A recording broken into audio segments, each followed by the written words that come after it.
7월 16일 셋째 주 일요 본문을 시작하도록 하겠습니다. 부처님 말씀 함께 하겠습니다. 안구따라 니까야 2권 선경 2의 3번 개성입니다. 무엇이 수행의 힘인가? 무엇이 수행의 힘인가? 감각적 욕망을 완전히 떨쳐버리고 감각적 욕망을 완전히 떨쳐버리고 해로운 법들을 떨쳐버린 뒤 해로운 법들을 떨쳐 일으킨 생각과 지속적인 고찰이 있다. 일으킨 생각과 지속적인 고찰이 있다. 무엇이 수행의 힘인가? 감각적 욕망을 완전히 떨쳐버리고 해로운 법들을 떨쳐버린 뒤 일으킨 생각과 지속적인 고찰이 있다.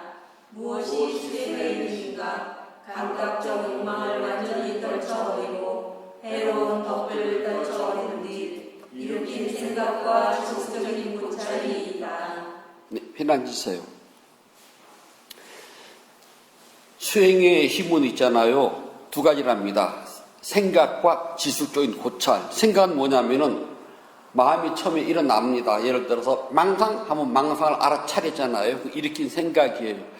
그 다음에 망상에 그냥 알아만 차리고 또 망상을 피우는 것이 아니라 그 망상이 없어지고 또는 끊임없이 그것을 알아차린 것을 지속적인 고찰이라고 그래요. 그게 수행의 힘이랍니다. 세상에 길을 가는 데는요, 두 가지 방법이 있답니다. 산을 오르는 방법과 사막을 가는 방법이라고 그래요. 산을 올라가는 방법은요, 지도가 없어도 나침판이 없어도 있잖아요. 무조건 위만 쳐다보고 올라가면 돼요. 그러면은 누구든지 꼭대기에 올라가면 그 정상인 줄 다 안답니다. 그래서 산에서 길을 잃어버리면 위를 쳐다보고 꼭대기로 올라가래요. 그러면 꼭대기 올라가면 반드시 마을이 보인다나요? 우리나라는 가능해요. 그런데 저기 네팔 가서는 그 말이 안 통합니다. 이제 불자들하고 이제 인도 성지순례를 갈 때 네팔을 경유해가지고 간 김에 높은 산봉우리를 보러 올라갑니다. 저 안나푸나 같은데요. 그러면은 가이드한테 물어봐요. 저 산 이름이 뭐냐고. 그런데 거기서는 있잖아요. 산 꼭대기에 눈이 쌓인 것은 이름이 붙어요. 이건 산이라고 그래요. 근데 산 꼭대기에 눈이 없는 거는 산이라고 그러질 않아요. 언덕이라고 그러지. 보통 한 3,000m 정도는 그냥 언덕입니다. 산 이름 없어요. 근데 그런데 꼭대기 올라가서 보이느냐? 그러니까 3,000m 정도로 올라가면 밑에 마을이 보일 수가 있어요. 그래서 산에서는 무조건 위로 올라가면 된답니다. 사막은 달라요. 사막은 눈에다가 넣어 둘만한 게 없답니다. 그래서 사막에서는 길을 찾지 못하면 헤매다가 그냥 죽어버려요. 저는 저기 아프리카에 있는 사하라 사막이라든지 사우디아라비아에 있는 그런 아랍의 사막은 안 가봤지만은 저 인도의 사막, 타르 사막, 그 다음에 저기 중국의 고비 사막, 거긴 가봤어요. 미국도 사막이 있네. 네바다주요. 근데 사막의 하나던 특징이 뭐냐 하면요. 초입은 모르겠지만은 안으로 들어가면은 눈에 담아둘 게 아무것도 없어요. 그냥 헤매면 딱 죽습니다. 그래서 사막은 지도와 나침판이라고 하는 두 가지를 가지고 들어가야지만이 죽지 않아요. 그렇지 않으면 유능한 길 안내자, 가이드를 따라서 길을 갈 수밖에 없답니다. 저 인도 타르 사막에 이제 낙타 트레킹을 하잖아요. 그러면은 이 가이드가요, 사막을 돌면서 사막에 있는 오아시스 마을을 쭉 돌아서 나옵니다. 그러면 이제 사막을 가게 되면은 텐트를 치고 그 낙타무리꾼, 가이드 겸 낙타무리꾼이 밥도 해주고 그래요. 그래서 저녁에 서양 무렵은 그 라지스탄족들이 노래를 불러, 민요를 올려. 그러면은 그 사막에서 그 노래가 그렇게 구슬프가 아주 굉장히 듣기 잘 불러요.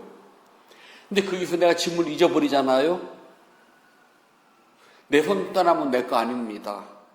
저희는 사막 어디를 봐도 그 놈이 그 사막이고 여기가 이 언덕이고 그런데 그 사람들은 안답니다. 그냥 머릿속에다 묻어놓고 하면 그 사람들은 찾는다나요?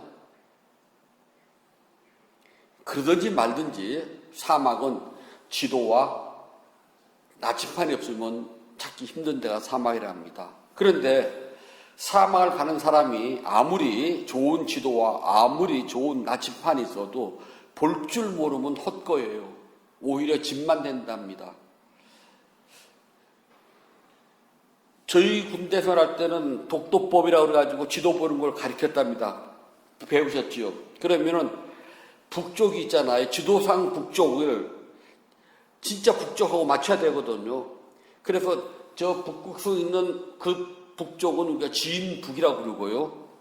나침판을 놔가지고 나침판이 가리키는 북쪽은 자북이라고 그러고 지도상에 그려진 북쪽은 도북이라고 그래요. 그래서 이 지도상에 그려진 도북을 나침판에 그려진 나와 있는 북쪽하고 자북하고 맞춰야 됩니다.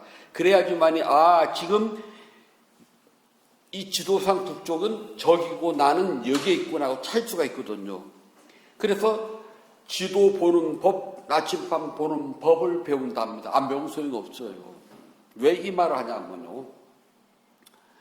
수행이라고 하는 것은요, 지도라고 하는 부처님의 가르침인 경전 담마와 스승이라고 하는 나침판이 있어야지만이 헤매질 않아요. 그렇지 않으면 수행이라고 하는 연못에 빠져서 죽어요. 많은 수행자들이 지도와 나침판에 의지하지 않고 그냥 무조건 길을 떠난답니다. 마치 사막을 걷는 방랑자와 같아요. 죽습니다. 그래서 불자들은 누구를 막론하고 가장 기본이 되는 경전, 담마라고 하는 지도와 스승의 가르침이라고 하는 나침판을 의지하지 않으면 수행은 깨달음을 성취할 수가 없답니다. 많은 사람들이 수행길로 나갔지만은 자기 나름대로 얻은 건 있어요. 뭔가 하다 보면 뭔가가 생기긴 해요. 그거는 꼭 우리 부처님 수행이 아니라 했잖아요. 저 산에 가서 바위할 때 비료도 있잖아요. 그 정도는 누구나 다 경험을 해요. 누구나 다 합니다. 근데 그것 말고 우리는 바른 길, 항상 팔정도에 의해 가서 우리는 바른 길을 이야기를 하거든요. 이 바른 길은 부처님의 가르침인 경전과 스승의 지도가 없으면 바른 길로 갈 수가 없답니다. 그래서 이걸 보고 우리는 지혜라고 그래요. 지도를 볼 줄 알고 나침판을 볼 줄 아는 것을 지혜라고 그러는데 경전을 보고 나서 이 지금 무슨 뜻인지 알고 스승의 가르침을 듣고 자신의 잘못을 고칠 수가 있는 것은 지혜라고 한답니다. 지혜가 없으면 불자들은 수행을 해도 이익이 안 생겨요. 지혜가 없는 사람은 마치 모래를 가지고 밥을 짓는 것과 같답니다. 밥은 쌀로 하는 것이지 모래로 하는 게 아니거든요. 모래로 아무리 밥을 짓는다고 해도 밥이 나올 수가 없답니다. 법문을 듣다 보면은요, 어느 날인가부터는 법문이 되게 익숙하고 뭔가 알듯하고요. 이게 뭐 나보고 하는 소리 같기도 하고 좀 뭔가 이렇게 좀 이렇게 생각을 하게 돼요. 그런 사람 있잖아요. 과거 수없는 윤회생 속에서 언젠가 부처님 법문을 들은 적이 있는 사람이랍니다. 금생에 처음 불법에 귀의하고 금생에 처음 법을 듣는 사람은 이게 귀에 잘 안 들어도 열심히 하기는 하는데 이해가 잘 안 된답니다. 우리 부모님이 유전자로부터 타고난 게 있다고 그러잖아요. 운동선수들이 이제 자녀를 낳게 되면은 가만 보면은 그 아이들이요, 이 운동에 대한 감각이 좀 남들보다는 조금 나아요. 예술에 아주 소질이 있는 부모님 밑에서 자란 아이들은 어렸을 때부터 예술적인 감각을 좀 가지고 있다나요? 그렇대요.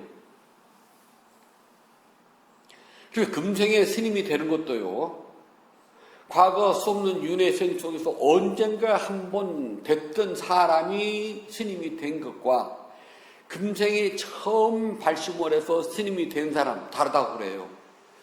과거 수 없는 윤회생 속에서 언젠가 스님이 되었다가 금생에 또 됐어요. 그 사람을 재승지인이라고 한답니다. 전생 해봤기 때문에 금생에 익숙하게 잘해요. 그런데 금생에 처음 출발해서 스님이 된 사람은 초승지인, 처음 스님이 된 사람들은 뭐를 해도 엉성하고 어설프답니다. 좀 익숙하지 않아요. 마찬가지로 법문도요, 내가 몇 번 들었는데도 그냥 아무 생각이 없는 것이 있고요, 어떤 때는 법문을 몇 번 듣다 보면은 익숙해져요. 그리고 뭔가 좀 알듯 말듯도 하고 좀 이해가 되는 것 같기도 하고 아닌 것 같기도 하고, 어떤 날은 자다가 뻘떡 일어났는데 법문 생각이 탁 떠올라요. 또는 차를 타고 가다 멍하니 가는데 갑자기 법문 생각이 딱 올라오고, 맞아, 주변 환경을 보고 저걸 말씀하신 거야 라고 탁 올 때가 있답니다. 비도 없고 덥기도 하고 짜증도 나고 비도 새고 모두 정말 힘도 들어요. 몸도, 비 오는 날은 몸도 더 아프네, 축축 늘어지는 게. 그럴 때 갑자기 이 생이 징그럽고 넌들면 나한테 이런 생을 내가 또 살아야 되라는 생각이 딱 떠올랐다 라고 하면, 그거는 과거 수 없는 윤회생 속에서 언젠가는 법문을 듣고 내가 이해가 되고 생각을 했다는 그게 증거랍니다. 근데 금생에 조금만 더 노력하면 돼요. 우리 모두는 있잖아요, 과거 수 없는 윤회생 속에서 언젠간 나도 모르게 부처님보다 조금 인연이 닿은 사람들은 금생에 부처님 법에 들어왔을 때는 뭔가 자꾸 바른 법을 찾고 싶어 해요. 왜냐하면 나도 모르게 윤회생이 넌덜머리 나고 정말 이거는 두 번 다시 하지 말아야 된다는 소리가 들었기 때문이거든요. 그래서 다른 사람들처럼 복을 빌고, 즉 기복, 그런 대로 가는 것이 아니라 그게 법이 아니야. 나는 금생에 어떻게든 깨달을 수 있도록 내가 조금이라도 그쪽으로 가까이 가야 되라고 찾아가는 사람들, 전생에 요것만큼이라도 부처님의 바른 법을 들은 것이 있답니다. 그걸 보고 과거생에 맺어진 지혜라고 그래요. 그래서 이러한 지혜를 보고요, 분석적인 지혜라고 해서요, 빠띠삼비다라고 그래요. 언젠가 내가 금생뿐만 아니라 과거 수 없는 윤회생 속에 내가 한 번은 들은 기억이 있어요. 아니, 두 번, 세 번 들을 수도 있어요. 그리고 언젠가 과거생 속에서 내가 한 번은 수행을 해본 적이 있어요. 아니요, 두 번, 세 번, 몇 번 해본 적이 있어요. 있기 때문에 금생에 내가 마음이 일어난 것이거든요. 그리고 여기 많은 사람들이 왔다 갔다 했잖아요. 괜찮아요. 윤회생 속에서 언젠가는 자기가 오게 되면은 비록 20분, 30분 했지만 그게 몸에 와서 닿을 날이 와요. 왜냐하면 이 빠띠삼비다, 분석적인 지혜를 갖추고 있기 때문에, 이미 분석적인 지혜를 갖춰서 내가 다른 데서 했던 수행과 다르네, 다른 데서 들었던 스님의 법문과는 다르네 라고 분석을 했기 때문이에요. 다른 데서는 일주일 동안 템플 스테이를 하면서 명상이 너무 즐겁고 행복해가지고 여기를 왔더니 여기는 무슨 30분 했더니 그냥 넌덜머리가 나네. 그래서 도망가요. 딱 30분 하면 도망가요. 그래, 다른 경우도 물어봤답니다. 왜요? 그랬더니 거기서는 일주일을 해도 보통 5박 6일 하잖아요. 그러면은 이제 월요일날 들어가서 토요일날 나오는데 너무 즐겁고 행복하대요. 그래서 계속 명상을 하고 싶대요. 그래서 전문적으로 명상만 하는 데를 알아봤더니 여기를 소개해줘가지고 또는 보고 왔답니다. 그러니까 일주일 동안 그렇게 너무 행복했는데 전문적으로 명상하는 곳에 왔으니 얼마나 행복할 것인가. 깊은 가슴 꿈을 안고 왔더니 30원 해왔더니 이건 그게 아니야. 행복은 쥐뿔, 고달프고 답답하고 지루하기만 하거든요. 30분 했어요. 그러면은 언젠가는 오늘 생긴 분석적인 지혜, 왜 지루하지? 지난번 5박 6일은 너무 행복했는데 여기서 30분은 왜 지루하지? 왜 지루하지라고는 분석적인 지혜가 생긴 겁니다. 다른 데서는 절에서 본문을 들으면은 기도하면은 병이 낫고 돈을 잘 벌고 취직도 잘 되고 뭐 결혼도 잘하고 그렇게 본문 들었는데 여기 와서는 그거하고 부처님과는 전혀 상관없어요 라고 소리를 하거든요. 그래도 또 가요. 다른 데는 절에 가면 파만도 안 먹는데 이제는 왔더니 막 스님이 밥상에 고기 넣고 먹네? 그리고 가요. 실질이 있던 일들이 다 여기 있어요. 그러면은 윤회의 생속에서 언젠가는요, 왜 그랬지? 그 스님들은 왜 그렇게 했을까? 왜 그런 법문을 했지라고 왜라고 하는 분석적인 지혜가 생기면 윤회의 생 속에서 언젠가는 있잖아요. 바른 법을 찾으러 오게 되어 있답니다. 한 번쯤은요. 그래서 이 빠띠 삼비다가요. 하나만 그걸 넷으로 나눠요. 부처님 나누는 거 되게 있죠. 분석이니까요. 불교는요. 철저하게 나눕니다. 융합이 없어요. 부처님 법문은 몽땅 두리뭉실 끌어모으는 거 없답니다. 분석하고 나누고 쪼개는 게 부처님 법이에요. 사람은 불교에서는 5수로 나눠요. 색, 수, 상, 행, 식. 처음에는 둘로 나눠요. 물질과 비물질이 있다. 물질은 4수로 나누고 비물질도 4수로 나누고 불교는 무조건 나누고 쪼개고 나누고 쪼개는 것입니다. 나누고 쪼개고 나누고 쪼개야지만 본질이 보여요. 뭉뚱그리면 본질이 안 보입니다. 사람, 나, 지금 있는 이게 나야. 그러면은 나 몰라요. 이게 나라고 쪼개봐.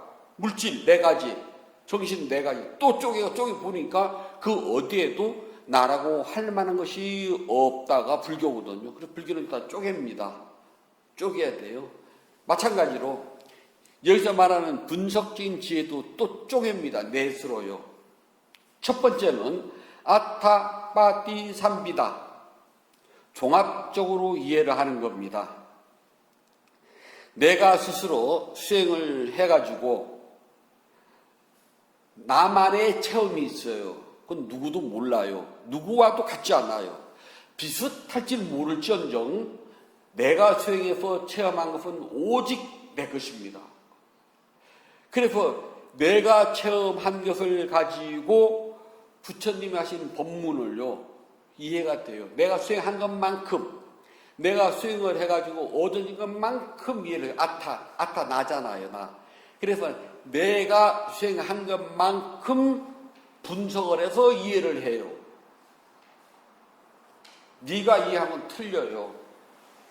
때문에 수행자들은 자신이 수행상 얻은 어떤 현상에 대해서는 토론을 하거나 이야기를 하지 않는 것이 원칙입니다. 왜냐하면 노하우하고 달라요.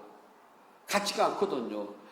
똑같이 수행을 해봐도 어떤 글자는 이렇게 높이 갈 수도 있고 어떤 글자는 밑에서 맴맴 헤맬 수가 있어요. 그런가 하면 어떤 글자는 밑에서 계속 헤매다가 갑자기 껑충 뛰어가지고 스프링을 튀듯이 이만큼 올라갈 수도 있어요. 그렇기 때문에 수행은 절대 남에게 이야기를 하지 않습니다. 오직 나만의 분석이에요. 남에게 이야기해주면 그 사람이 내 것을 보고 동경을 해가지고 나도 저렇게 하고 싶어. 그러면 마음을 속여요. 그렇게 날아가요. 반대로요. 상대를 무시할 수도 있습니다. 너 기껏 그렇게 했는데 그 입밖에 못 왔어. 나 그거 벌써 끝났어. 라고 자만심이 생긴답니다. 그래서 서로가 묻지도 않고 또 이야기할 필요도 없어요. 묻는다고 해서 대답할 필요도 없고요. 이번 시간에 했더니 막 몸이 이렇게 이랬는데 너 어땠어? 독약입니다.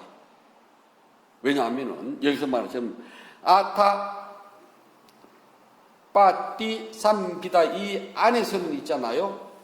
다른 것이 있어서는 안 돼요. 오직 나만이. 그래서 내가 수행을 해가지고 얻어진 것을 가지고 그것만큼 부처님 법을 이해를 해요.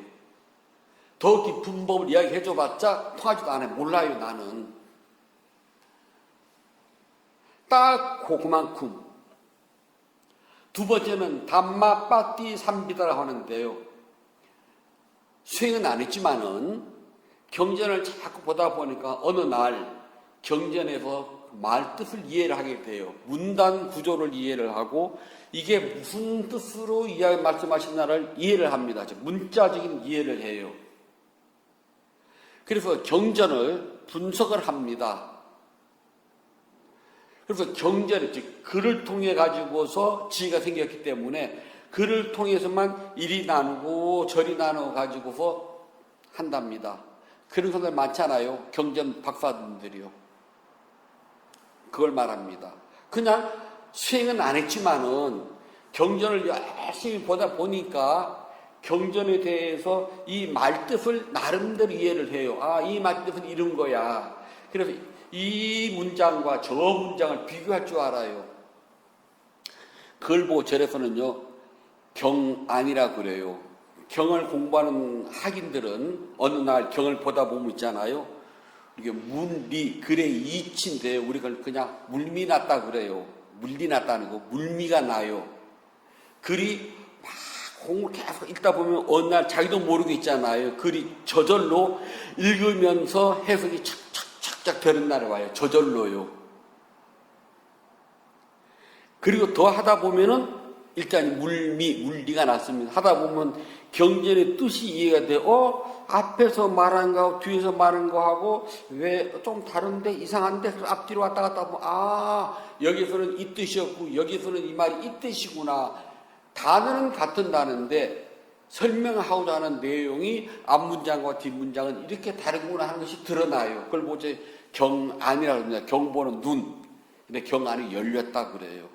그것이 여기서 나오는 두 번째 담마 빠디 삼비다를 말한답니다. 이것도 진짜 아닙니다. 이것도 역시 분석한 지혜에 불과해요. 세 번째 분석하는 지혜는요, 니루띠 빠디 삼비다라고 그래요. 경전을 보게 되면은 이제 경전에 진짜 왜 부처님이 그 말씀 하시는지는 몰라요. 자기가 부처님 아니니까. 그리고 자기가 깨닫지 않았거든요. 단지 경전을 통해 가지고서 문법적으로 이해를 하기 시작을 해요, 이제. 이 문법에서는 이렇기 때문에 이건 이런 내용일 거야. 그래서 누가 해석을 할 때 이렇게 해석하지 않으면 이건 잘못된 거야. 문법적으로 그냥 꿰뚫어 버린답니다. 외국 사람들이 한국에 와서요, 한국 와서 한국어 학당 한 1년 반 다니면 말을 자유롭게 해요. 2년 정도를 다니면은 한국 사람과 똑같은 어려운 어휘들을 구사를 한답니다. 한국 학당을 안 다녔잖아요. 한국에 와서 한 1년 반 정도 살면 외국인들이 한국말을 제법 해요. 근데 우리는 요즘 초등학교부터 영어를 가르치잖아요. 초, 중, 고. 12년을 영어를 배워도 있잖아요. 외국 사람하고 대화가 영어로 짧게 되느냐? 안 되거든요. 돼요? 다들 가방끈들 저보다 길잖아. 왜냐하면 머릿속에서 있잖아요. 문법을 먼저 우리 만들어야 돼요. 주어 동사를 딱 하고서 정관사를 어디에 들어가 막 문법을 만들다 보니까 이미 말은 조금 지나갔으니까 말을 못하는 거랍니다. 그거래 우리가요. 즉 문법으로는 한국 사람들이 제가 미얀마 살 때요. 인터뷰를 하는데 통역이 없을 때거든요.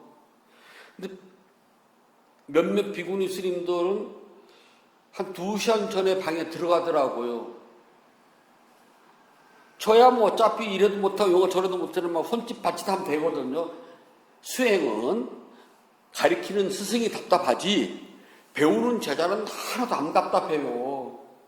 가르치는데 이렇게 가르쳐야 되는데 그걸 못 알아듣는 저 스승이 답답해서 어떻게든지 해주지 저 안 답답하거든요. 모든 수행은 스승이 답답해요. 제자는 하나도 안 답답해. 법회를 안 나오면 여러분들은 안 답답해요. 답답한 건 저지. 오늘 이 법문 해줘야 되는데 여러분들은 안 가도 돼. 하나도 똑같답니다. 그래 저는 되든 안 되든 시간 꽉 채워 수행하고 인터뷰를 하러 가요. 그냥 눈만 멀떡멀떡 쳐다보면 어때? 아니면 사전 펴들고 단어 하나씩 그 한영사전, 영한사전 있잖아요. 저는 한영사전으로 찍고 이 사회도께서는 영한사전으로 찍거든요. 그럼 서로 단어만 왔다 갔다 해도 이해가 돼. 수행은 그렇잖아. 해본 사람들끼리는. 근데 비구니 스님들은 들어가서 뭐 하나 봤더니 인터뷰 때 뭐 종이를 하나 들고 와요. 그 사이에 영문법 해가지고 문단을 작성을 해가지고요. 이걸 읽어요. 야, 저 시간에 수행도 하고 나 같으면 말하겠네. 그래서 저보고 그래요. 스님은 영어 아니요. 나 초등학교도 아니고 국민학교 겨우 졸업했어요. 내가 어떻게 영어를 해요? 근데 스님 어떻게 인터뷰를 들어가세요? 사전. 이거 들어가세요. 어떻게 해요? 내가 만약 예를 들어서 숨을 쉰다. 그러면 여기서 숨을 호흡 찾으면 되잖아요. 쉰다 찾고 그럼 두 개 찾아서 딱 보여주면은 스님이 말한 답답 막 찾아가지고 이제 영암화전에서 또 가르쳐 주거든요. 나 그렇게 해. 그 대화가 다 통해요? 안 되면 말고 나 하나도 안 답답해. 스님들이 이거 쓰는 시간에 나 같으면 하겠네 이렇게. 그게 바로 여기서 말하는 세 번째랍니다. 문단으로 모든 걸 다 해석을 해요. 그래서 문법적인 지혜는 굉장히 뛰어나죠. 빨리 경전이니까 빨리 경전을 보면 문법이 아주 해박하게. 근데 뜻은 하나도 몰라. 속 뜻은. 네 번째는요. 빠띠바나 쌈띠 쌈비다라고 그러는데요. 경전을 본 다음에 그걸 잘 설명해 주는 사람이에요. 경전을 익숙하게 다 봤기 때문에 있잖아요. 단어도 알고 내용도 알고 문법도 알아요. 그래서 사람을 만나면은 그 사람 수준에 맞춰서 경전을 잘 설명을 해줘요. 법문을 무장 잘한다는 겁니다. 저처럼. 알든 모르든 하든 입만 열면 술술 잘 나와요. 그거 바로 네 번째랍니다. 이 네 가지는 깨달음의 완성으로서 오는 지혜, 보리가 아닙니다. 이것도 지혜이긴 한데 이 지혜는 우리가 마른 지혜라고 그래요. 깨달음에서 오는 참다운 지혜, 진지라고 그래요. 한문에서는요. 가 아니라 말라버린 지혜, 건해지라고 그래요. 건해지도 우리가 말라버린 지혜지만은 굳이 나눈다면 넷으로 나누겠다. 하나는 자신이 수행을 통해서 얻어진 결과만큼 부처님 법을 이해를 해요. 그래서 아따 나라는 소리입니다. 두 번째는 담마예요. 경전을 열심히 잘 읽어가지고서 글은 알아요. 예전에 이제 저희가 초상집에 가면은 스님들이 그때는 밤 새워서 초상집 있었거든요. 그럼 이제 금강경을 읽어요. 그럼 어렸을 때 어렸을 때 금강경 왜 읽어? 이러면 이거 읽으면 극락 간단다 그러거든요. 어린 저도 잘 모르겠는데 순한문인데 저 사람이 평생 동안 절해온 곳이 12번 안 되는데 이 뜻 알까? 저 진짜 궁금했거든요. 스님 저도 이해가 안 되는데 저 돌아가신 분이 영가가 이거 알까요? 그랬더니 죽으면 식이 밝아져가지고 다 알아듣는단다? 그럼 저는요, 죽은 사람 누가 이야기를 하는지 저 그게 궁금하거든요. 입에서는 그럼 스님 죽어봤어요? 소리가 여기까지 나오는데 그 소리는 차마 하면 안 되는 소리잖아요. 그건 손 세게 넣는 거죠. 그러니까 그 소리는 참아 못하고 두 번째는 그러면 누가 죽었다 살아서 그 이야기 합니까? 그것도 해서는 안 되는, 이 두 가지는 손 넘는 소리거든요. 이 소리 참 못하고, 예, 그렇습니까? 말았거든요. 하면서도 궁금해요. 이 경은 읽습니다. 여시아문 일식을 제사유고 기수급고도원 여대비고 중 1250인구 26세 하면서 외우거든 저희요. 그런데 그게 보게 되면은요, 반식클이라는 말이 나와요. 밥을 먹고 마치고 나서. 그런데요, 배운 사람은 이것을 반사흘이라고 읽어요. 스승한테 제대로 배운 사람은 반사흘이라고 읽어요. 스승 없이 혼자서 한문 아는 사람 읽으면 반식흘이라고 읽어요. 식 그러면 밥을 먹는다는 소리고요. 사 그러면 먹고 끝났다는 소리랍니다. 전체적인 문장 구성 내용은 부처님께서 탁발을 하셔가지고 밥을 먹고 마치신 다음에 자리를 깔고 앉으셔가지고 법문을 해주는 거거든요. 밥 먹는 중이 아니거든요. 그래서 이렇게 눈으로 해가지고 어떤 글자만 알아서 읽는 사람 보고 이거 담마 빠티산빠 즉 반식클 하고 읽는 사람이라는 거예요. 그냥 글자 그대로는 읽어요. 절에서 보면은 경전을 보다 보면은 같은 글자인데 절에서만 읽는 독특한 방법이 있어요. 금강경에 보게 되면은 이제 세 분의 스님이 주소를 달아놓은 건 삼가해, 5명의 스님들이 주소를 달아놓은 건 오가해, 이렇게 나누는데 저희는 대개 오가해를 가지고 배우고 공부를 한답니다. 거기 보게 되면은 야보라는 스님도 아니네, 주소를 달아놓은 게 있거든요. 그리고 야부송이라고 그러는데요. 그게 아비부자를 써요.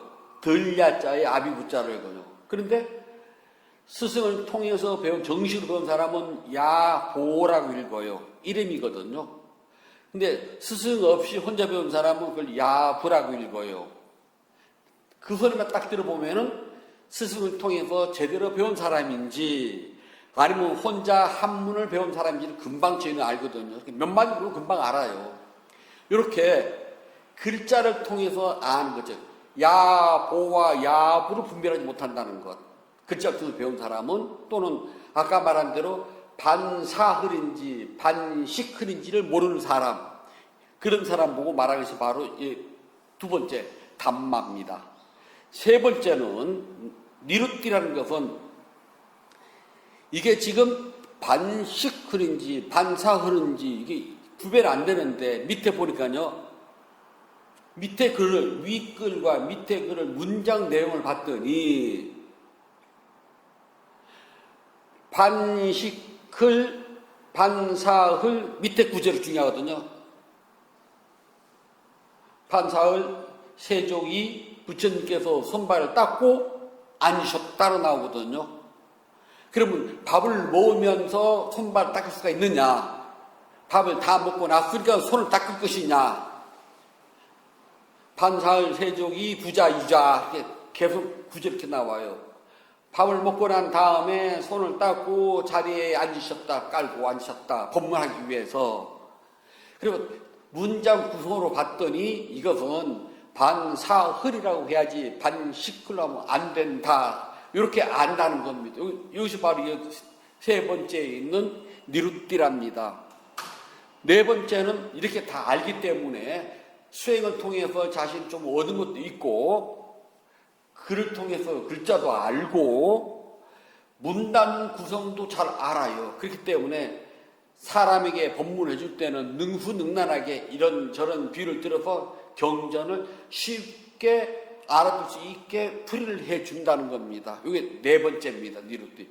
그게 첫 번째서부터 아타서부터 네 번째 니루띠까지 이 지혜는 정말 깨달으면서 얻어지는 그런 참다운 지혜, 나냐가 아닙니다. 나냐, 지혜, 보리, 지혜 다 똑같은 말이에요. 예전에 이제 여기서는 안 했지만 한국절에서는 아직도 저녁에 종을 치면서 개소를 읊습니다. 종송이라고 그래요.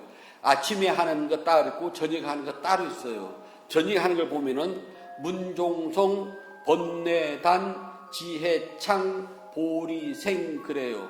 문종성 이 종소리 들으면 번뇌단 번뇌가 끊어지고 이 문종성 번뇌단 지혜창 지혜가 생겨나서 자라나고 보리가 날 보리도 자라날지어다. 그러면 공부하지 않은 사람은 보리 지혜가 가까이인 줄 알거든요. 똑같은 말이에요. 왜 이렇게 똑같은 말을 같이 두 번 반복을 해놨지? 그냥 문종성 번뇌단 지혜창하면 될 텐데. 그러니까 문종성 번뇌단 지혜창 네 구로 맞춰야 되거든요. 그래서 문종성 번뇌단 지혜창 보리생 네 구로 맞춰놨다고 이렇게 풀어서 설명을 해준다는 겁니다. 이거 바로 네 번째 나룻띠예요. 이 모든 것들은 분석적인 지혜라고 그래. 진짜 깨달음 보는 지혜가 아니랍니다. 그러나 부처님의 경전을 읽고 본문을 들어서 기뻐하는 마음을 내야지만이 빠띠 삼비나가 생겨나요. 분석적인 지혜가 생겨나야지만이 그 다음에 수행하려는 마음도 생기고 또 자신이 수행을 해가지고 얻어진 것에 대해 가지고서 기뻐하는 마음이 생겨난답니다. 근데 분석적인 지혜가 없으면 그게 안 생겨요. 그래서 제일 먼저는 분석 지혜. 언젠간 들어봐야 돼요. 오늘의 이 본문이 오늘은 기억을 못하는데 다른 데서 본문을 듣다 보니까 아 맞아 우리 스님께서 그때 본문이 바로 이거였구나 라고 안다든가 또는 생이 바뀌었어요. 그래 언젠가 다른 생에서 태어났는데 이거 들은 거 너무 익숙해 이거 알듯 말듯해 라고 생각이 들어간다면 바로 오늘 이 본문들은 공동으로 분석적인 지혜가 생겨났다는 소리예요. 분석적인 지혜가 생겨나지 않으면 여기서 말하는 빠띠 삼비다가 생겨나지 않으면은요 수행하기 힘들어요. 그래서 이게 바짝 말라버린 지혜이긴 하지만 이게 있고 자꾸 이게 모아지고 모아져야지만이 참다운 지혜 진지가 생겨났답니다. 왜 이 말을 하냐면은 사망을 걷는 사람에게는 지도와 나침판이 필요하답니다. 지도를 볼 줄 알고 나침판을 볼 줄 알려면 배워야 돼요. 그리고 지도를 볼 줄 알고 나침판을 맞출 줄 아는 지혜가 생겨나면은 사막에서 그래도 길을 찾을 수가 있어요. 수행은 지도를 보고 나침판을 볼 줄 아는 지혜를 키운답니다. 그 지혜는 바로 이 빠띠 삼비다라고 하는 분석적인 지혜가 필요해요. 법문을 들으면은 무슨 뜻으로 저런 말을 했는지, 경전을 보게 되면 이것은 왜 이런 말을 했는지를 알게 된답니다. 그것이 쌓이면은 어느 날 깨달음을 완성할 수가 있답니다. 부처님은 우리에게 고통을 가르쳐 주신 분입니다. 고통을 알아야지만이 행복이 무엇인 줄 알게 됩니다. 무조건 행복만 찾으려면 행복은 보이지 않아요. 고통이 무엇인지 충분히 이해를 했다면, 바르게 이해를 했다면 그 다음은 고통은 쉽답니다. 어차피 행복은 쉬워요.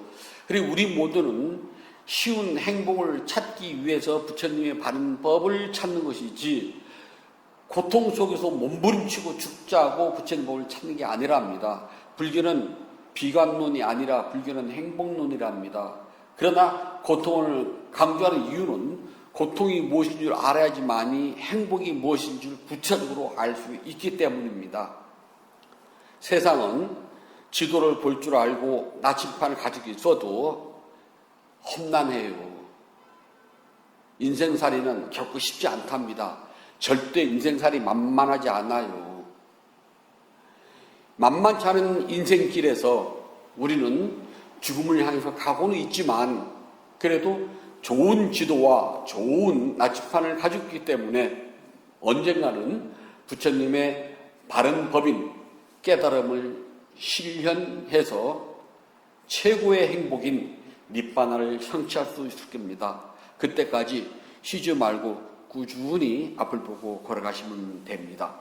부처님께서 말씀해 주셨습니다. 앙구따라니까야 2권 두 번째 경 힘경 1번 개송 이어집니다. 열애는 두 가지 방법으로 법을 설한다. 열애는 두 가지 방법으로 법을 설한다. 무엇이 둘인가? 무엇이 둘인가? 간략하게 설하는 것과 상세하게 설하는 것이다. 간략하게 설하는 것과 상세하게 설하는 것이다. 이러한 두 가지 방법으로 열애는 법을 설한다. 이러한 두 가지 방법으로 열애는 법을 설한다. 열애는 두 가지 방법으로 법을 설한다. 무엇이 둘이다? 간략하게 설하는 것과 상세하게 설하는 것이다. 이러한 두 가지 방법으로 열애는 법을 설한다. 열애는 두 가지 방법으로 법을 설한다. 무엇이 둘이다? 간략하게 설하는 것과 상세하게 설하는 것이다. 이러한 두 가지 방법으로 열애는 법을 설한다. 7월 16일 셋째 주 일회 본문을 마치도록 하겠습니다.